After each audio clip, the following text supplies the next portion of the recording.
ГСП онлайн. Городские новости сейчас. 3 марта, 13 часов, малый конференц-зал бизнес-инкубатора. Презентация сборника фантаста Александра Сальникова «Кумачевая планета» носит характер скорее неформальной беседы. Большая часть выступления писателя проходит в форме вопрос-ответ.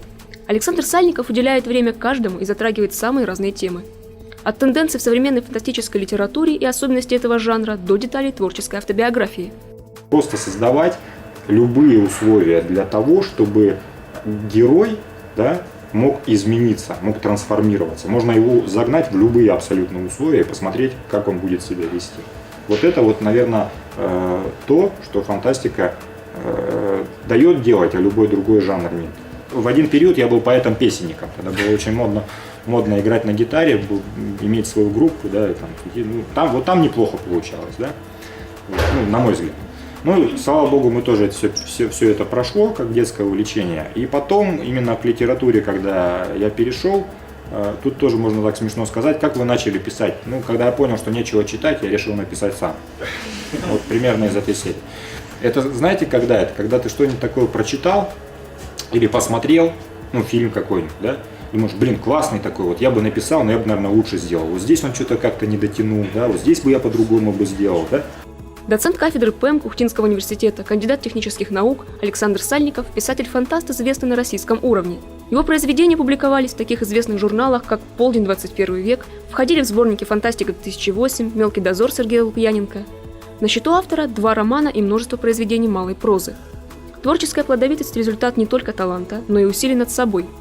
Заставить себя писать порой бывает непросто. Вдохновение его источники – вещь непредсказуемая. Творческими стимулами для ухтинского фантаста зачастую становятся дедлайны. На носу литературный конкурс, надо написать, и тут… Ты садишься, у тебя плохо идет, ты никак не получаете, фразы какие-то корявые, потом какой-то клапан какой-то момент открывается, и все, и пошло. Но чтобы себя в это состояние себя погрузить, я использую, как раз использовал эти цейтноты. Да, наверное, это стресс, То есть, когда тебе нужно за какой-то сжатый срок, а время тикает, у тебя не получается, написать на какую-то сложную тему, ты себя накручиваешь, потом бац, и происходит этот прорыв. Именно поэтому я на конкурсе пишу. Сборник «Кумачевая планета» собран из лучших, по мнению автора, произведений.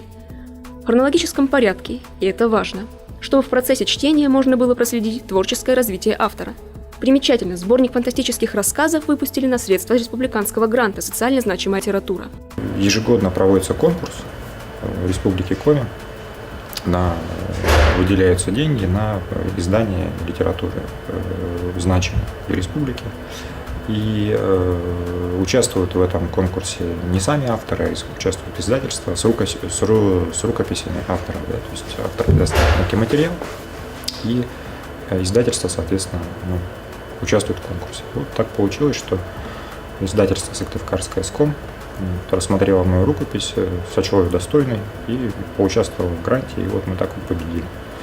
Соответственно, по результатам эта такая книжка получилась. Значимой для общества литературы фантастику признавали далеко не всегда. Все изменилось, когда сюжеты все чаще стали становиться нашей повседневной реальностью. Суперсовременные гаджеты, машины, выполняющие работу за людей. Это, по мнению писателя, и дает ей вторую жизнь. Новое обширное направление влияния технического прогресса на общество. За последние несколько лет получили даже новые болезни, которые связаны именно с социальными фобиями. Интернет-зависимость, боязнь оставить дома телефон. Как бы глупо это ни звучало, но если это гиперболизировать, то это потом переходит в психосоматику. И последний вопрос, который раскрывался, я просто сейчас говорю не свои какие-то открытия, я просто транслирую то, что уже случилось. Вышел сборник «Социум», например, который как раз и говорил о том, что будет с нашим обществом, если мы будем катиться туда же дальше. Герои из нового сборника Александра Сальникова, будь то гениальный врач или северный шаман, сталкиваются с вечными вопросами. Правда и сохранение своего «я», проявление человечности и чувства долга. Новые проблемы общества – лишь приз, сквозь которые писатели снова рассматривают мир человека. А цены остаются вечными, ведь правда?